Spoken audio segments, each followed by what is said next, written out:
नमस्कार दोस्तों, आप सभी का स्वागत है आपके अपने YouTube channel Ashok Chawla education अब पर। दोस्तों, आज हम जिस लेसन प्लान के साथ मिल रहे हैं वो है हिंदी व्याकरण का पाठ्य योजना।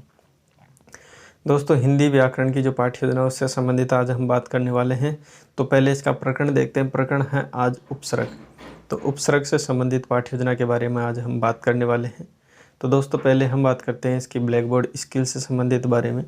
तो ब्लैक बोर्ड स्किल में हमें क्या कुछ करना होता है, तो वो सामान्य बातें हैं जिसमें विद्यालय का नाम, कक्षा, कालांश, विषय, दिनांक, दिवस, अवधि, तो ये सभी चीज़ें इसमें अंकित करनी होती है। और उसके बाद देखिए आगे बढ़ते हैं, जो कि हमारा अगला बिंदु है वो है उद्देश्य से संबंधित। तो पाठ्य योजना में उद्देश्य विशेष भूमिका निभाते हैं, जिसमें पहले हम बात करते हैं सामान्य उद्देश्य के बारे में। और सामान्य उद्देश्य आपको पता ही होगा, सामान्य उद्देश्य हमारे विषय से संबंधित है। जैसे आज का हमारा विषय है हिंदी व्याकरण, तो हिंदी व्याकरण से रिलेटेड जो भी उद्देश्य होंगे वो हमारे सामान्य उद्देश्य कहे जाते हैं। जिसमें पहला देखिए छात्रों में हिंदी व्याकरण के प्रति रुचि उत्पन्न करना। दूसरा देखिए छात्रों में शुद्ध एवं स्पष्ट हिंदी पढ़ने व लिखने की क्षमता का विकास करना। तीसरा है छात्रों के शब्द भंडार में वृद्धि करना। छात्रों में हिंदी व्याकरण के महत्व का परिचय करवाना एवं सभी छात्रों में चारों कौशलों का विकास करना, जैसे सुनना, बोलना, पढ़ना, लिखना, ये चारों कौशल है इनका बच्चों में विकास करना। तो ये हमारे हो गए सामान्य उद्देश्य। उसके बाद देखिए कुछ विशिष्ट उद्देश्य भी होते हैं, और विशिष्ट उद्देश्य आपको पता है हमारे प्रकरण से संबंधित होते हैं। तो आज का हमारा प्रकरण है उपसर्ग। तो उपसर्ग से संबंधित हमारे जो भी उद्देश्य होंगे वो हमारे विशिष्ट उद्देश्य कहे जाएंगे। जैसे छात्रों में उपसर्ग के संबंधित बच्चों में जानकारी देना, ठीक है, उदाहरणों के माध्यम से उपसर्ग की जानकारी देना, सभी छात्रों में विषय का ज्ञान करवाना, ठीक है। व्याकरण में उपसर्ग का प्रयोग पुरुष पुस्तक के माध्यम से जो भी शब्द आते हैं उनका बच्चों में ज्ञान करवाना। उसके बाद देखिए शिक्षण में सहायक सामग्री, जो कि हमारा अगला बिंदु है। शिक्षण में सहायक सामग्री। अब शिक्षण में सहायक सामग्री वो सामग्री होती है जब शिक्षक या छात्र अध्यापक पढ़ाते समय जिन जिन चीज़ों की सहायता लेता है वो सभी चीज़ें क्या कहलाती है, शिक्षण में सहायक सामग्री कहलाती है। जैसे चौक हुआ, डस्टर हुआ, लपेट फलक हुआ, संकेतक हुआ, श्याम पट्ट हुआ, ये सभी चीज़ें शिक्षण में सहायक सामग्री कहलाती है। और ये इसमें आप चार्ट पत्र का भी प्रयोग विशेषतः कर सकते हैं, क्योंकि चार्ट पत्रों का प्रयोग करना ज़्यादा उचित माना जाता है और पाठ्य योजना इसमें आप इजीली बच्चे को समझा भी सकते हैं। इसके बाद देखिए हमारा अगला बिंदु है वो है पूर्व ज्ञान।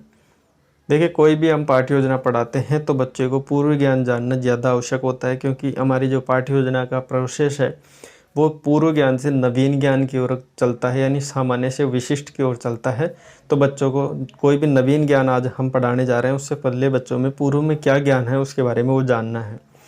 तो पूर्व ज्ञान में सभी छात्र उपसर्ग से संबंधित सामान्य जानकारी रखते हैं। तो सामान्य जानकारी वो रखते हैं तो हम इसको डिटेल से पढ़ा सकते हैं। तो हम अगला बिंदु है वो है प्रस्तावना, जो हम करते हैं। प्रस्तावना में 2 कॉलम विशेषता याद रखे जाते हैं, जिसमें छात्र अध्यापक क्रिया और छात्र क्रिया। छात्र अध्यापक क्रिया में क्या होता है कि छात्र अध्यापक कुछ प्रश्नों के माध्यम से अपना टॉपिक या शीर्षक निकलवाने का प्रयास करता है, और छात्र क्रिया में क्या होता है कि छात्र उन प्रश्नों का उत्तर देने का प्रयास करता है। जिसमें पहला प्रश्न देखिए, बच्चों अच्छा कार्य करने के लिए हमें क्या मिलता है, तो वो सम्मान मिलता है। बच्चे इसमें और भी जवाब दे सकते हैं, लेकिन सम्मान विशेषता अपने को रखना है। सम्मान शब्द किन 2 शब्दों से मिलकर बना है, तो सम और मान। तीसरा देखिए मान से पहले कौन सा शब्द जुड़ा है, तो वो है सम।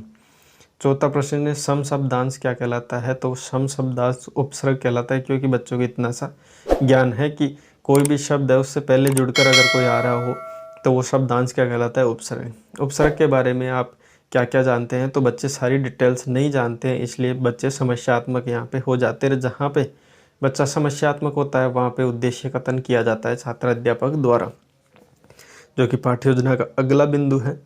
तो इसमें क्या किया जाता है, प्रिय छात्रों आज हम उपसर्ग के बारे में विस्तार पूर्वक पढ़ेंगे। ऐसा करते हुए छात्र अध्यापक क्या करता है, उद्देश्य कथन।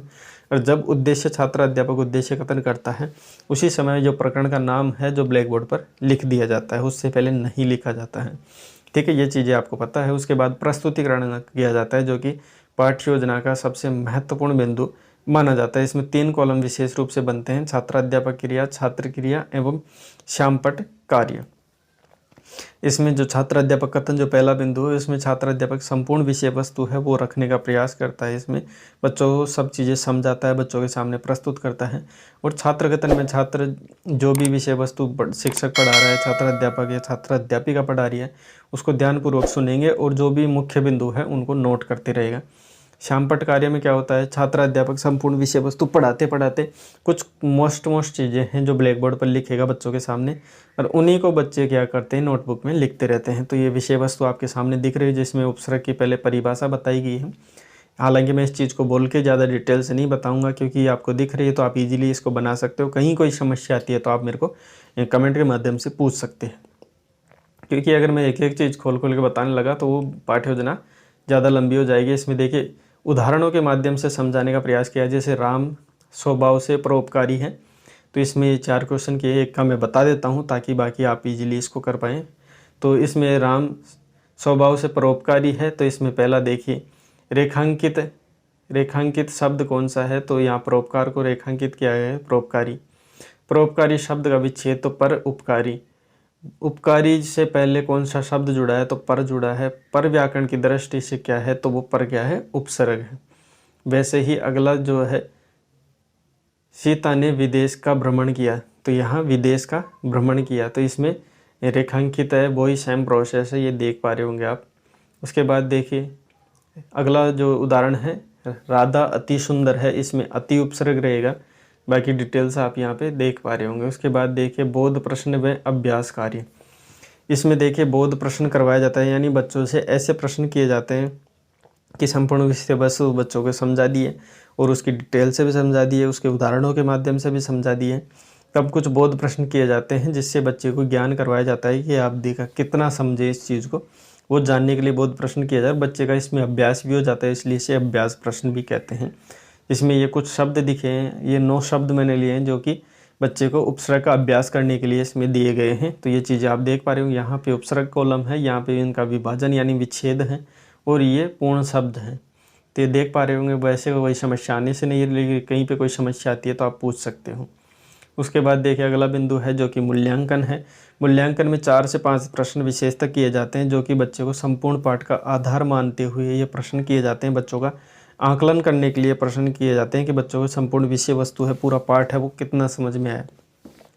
पहला प्रश्न देख पा रहे होंगे आप, उपसर्ग किसे कहते हैं, तो शब्द से पहले जुड़कर अर्थ में परिवर्तन करने वाले को उपसर्ग कहा जाता है। दूसरा देखिए प्रहार शब्द का क्या अर्थ है। प्रहार का हमने बताया है स्टार्टिंग में कि चोट मारना। तीसरा देखिए विदेश में कौन सा उपसर्ग है, तो वि। चौथा देखिए संहार में कौन सा उपसर्ग है, तो सम। पांचवा देखिए अति सुंदर में उपसर्ग कौन सा है, तो इसमें अति है। तो ये हो गया हमारे मूल्यांकन प्रश्न। उसके बाद देखिए हमारा जो अंतिम बिंदु है वो है गृह कार्य यानी होमवर्क।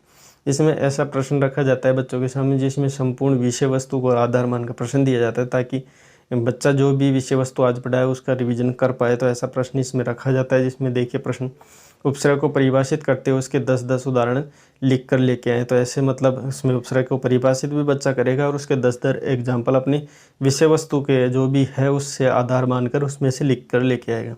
तो ये होती है आज की हमारी पाठ्य योजना यहाँ पे समाप्त। इसकी PDF की लिंक है आपको डिस्क्रिप्शन में मिल जाएगी। वैसे हमारे चैनल पर बहुत सी पाठ्य योजना अपलोड है, वहाँ जाके आप देख सकते हो। हमारे चैनल पर प्लेलिस्ट बनी है अन्य विषयों की, वहाँ पे आप देख सकते हो।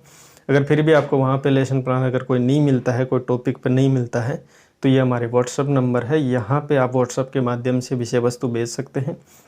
वहाँ पे आप उसको अगले दिन आपको पाठ्य योजना मिल जाती है। ये हमारा चैनल है अशोक चावला एजुकेशन। हम इसके आपने बिना कहे सब्सक्राइब कर लिया होगा। देखिए ज़्यादा से ज़्यादा दोस्तों को भी आप इसमें शेयर किया करो, ताकि नए बच्चे जुड़ते हैं, हमारे को मोटिवेशन मिलता है और हम आपके लिए रोज़ ऐसी पाठ्य योजना लाते रहते हैं। तो अभी के लिए इतना ही, मिलते हैं नई अच्छी रोचक पाठ्य योजना के साथ अगले वीडियो में। वीडियो देखने के लिए आपका बहुत बहुत धन्यवाद।